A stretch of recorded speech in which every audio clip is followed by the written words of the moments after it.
Hello, everyone, and very big welcome to my second Mental Monday video. Today, I'm here with Bertil, my usual co-conspirator, and someone you don't see here very often. It's Morran, or in Swedish, or uh, Hufsa in Norwegian. She's here with us here today.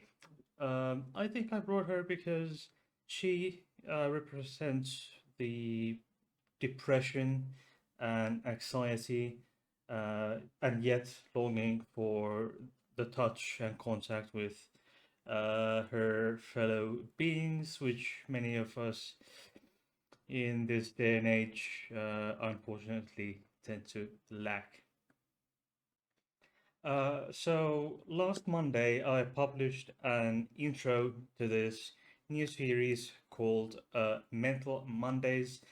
And as I stated in that video, I will be sticking to queer related topics in this video series as well.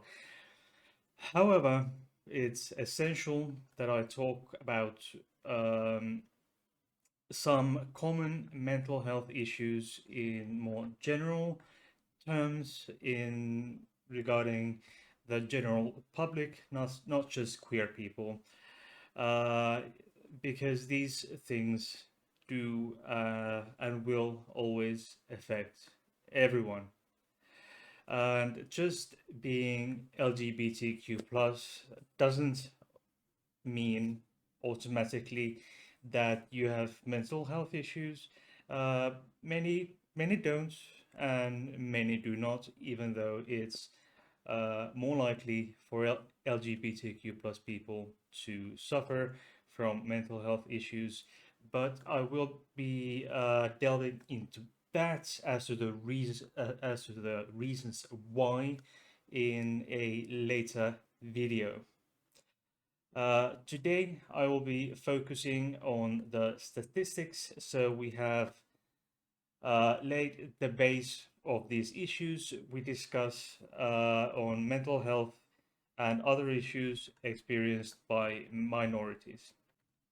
The World Health Organization, or WHO, or a non-governmental organization under the United Nations, has published research data that suggests 1 in 8 people of the world's population, which would be about 970 million people in the world, live with a mental disorder of some kind, and most of whom don't have access to effective care due to high cost or general inavailability of these services where they live. On this basis, it would be fair to say that mental health issues will touch most, if not everyone, in one way or another at some point in their lives, directly or indirectly, and this applies to both queer population as well as cis and straight population of the world, who are the vast majority.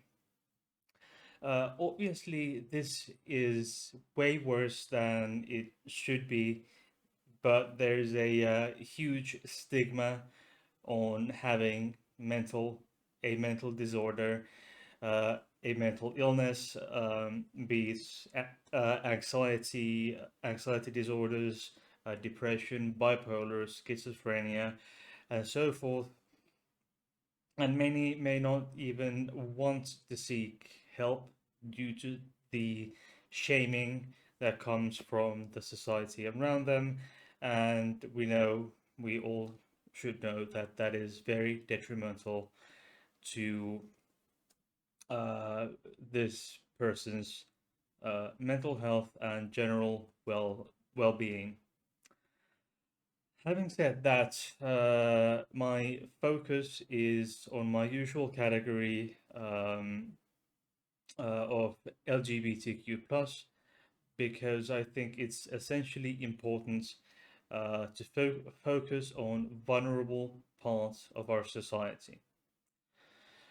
By this, I mean, and I include the mental health issues faced by queer youth and trans youth in particular.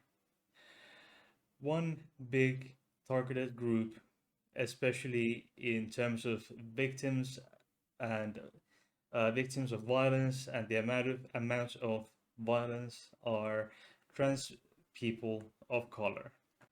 Let's start with some more statistics.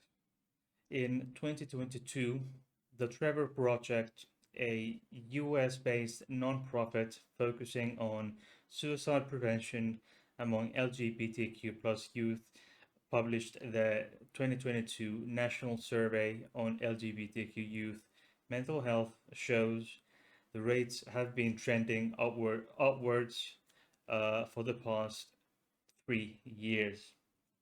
That would include this time period would obviously include the time we've had the COVID-19 pandemic, and that has had a very detrimental effect on people's mental health globally, regardless of gender identity and sexual orientation.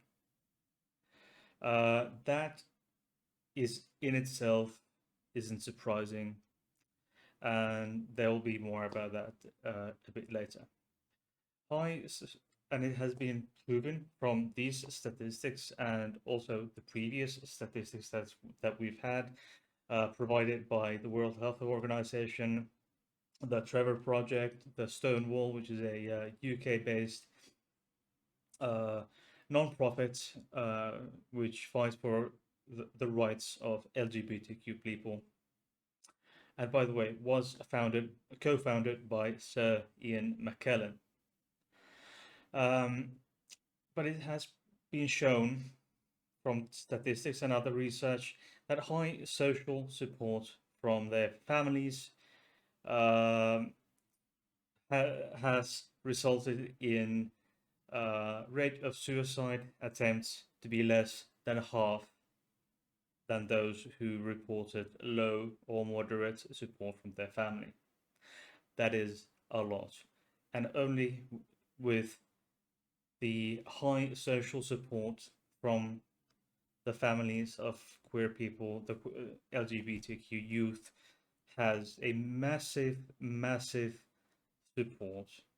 It's twice as much as those who come from families who do not support them, or at least don't support them fully. Fewer than 1 in 3 found their home to be gender affirming, and hence it's no surprise that the attempt rates were much higher in in social spaces, um, schools, and so forth that weren't accepting. And health systems have not yet adequately, in the US, UK, and globally, um, adequately responded to the needs of the people with mental disorders, and are significantly under-resourced.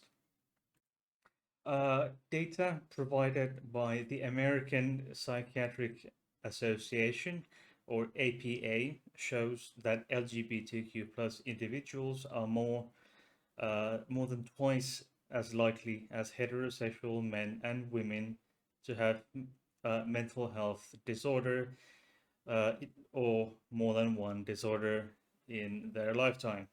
They are two and a half times more likely to experience depression, anxiety, and substance misuse compared to their heterosexual counterparts. Statistics provided by Stonewall, a UK-based non-profit, shows half of LGBTQ plus people having experienced depression. 1 in 8 of these people were aged um, of these people who were aged LGBTQ plus, aged 18 to 24, had attempted to end their life in the year leading up to the study. Almost half of trans people had considered taking their lives. Of course, these figures are are very depressing and vary quite a bit from country to country, with higher familial, other social, as well as medical support in liberal countries like Finland and other Nordic countries, compared to the U.S. countries in the Middle East, Africa, and many other conservative countries.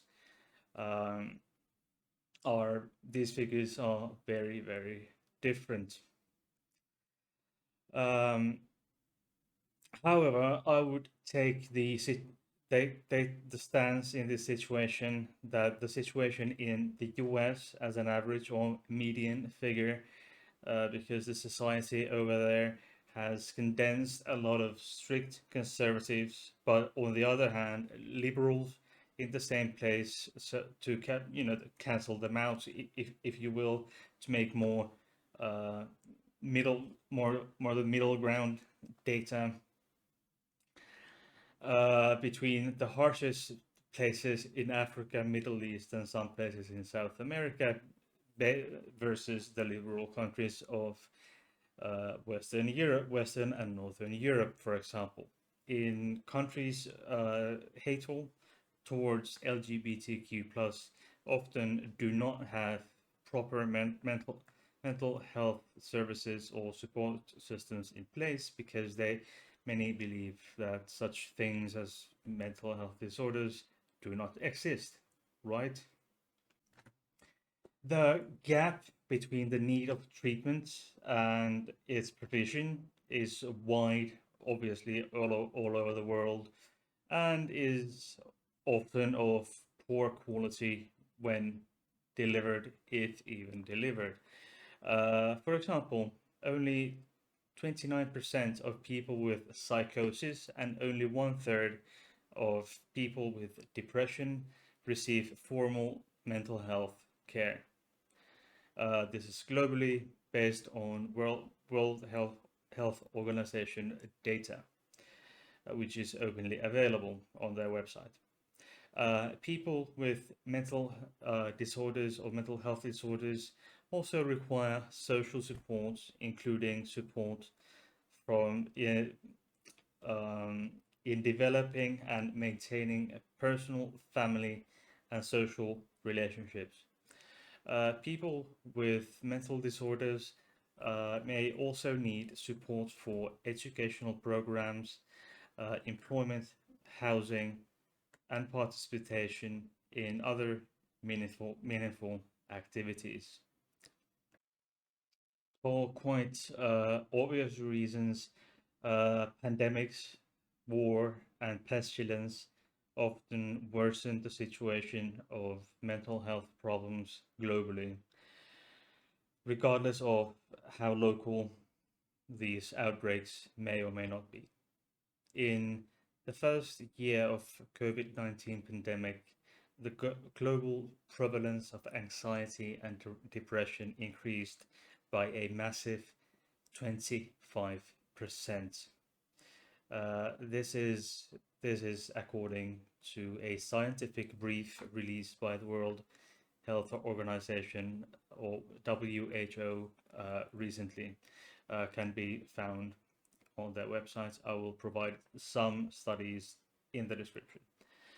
Um, the brief also highlights who has been most affected and summarizes the effects of the pandemic on the availability of mental health services and how this has changed during the pandemic. Based on the same publication, young people and women are most affected, in addition to narrowing it down to LGBTQ plus people. Thank you very much for watching. In the studio has been Bertil and Morran. They are both inseparable parts of our household and therefore also my channel. Please check the links in the description box down below. Uh, Leave a like and subscribe if you haven't done so already, and tap the notification bell to get all notifications for future content like this and Random Fridays and the Warning Wednesdays.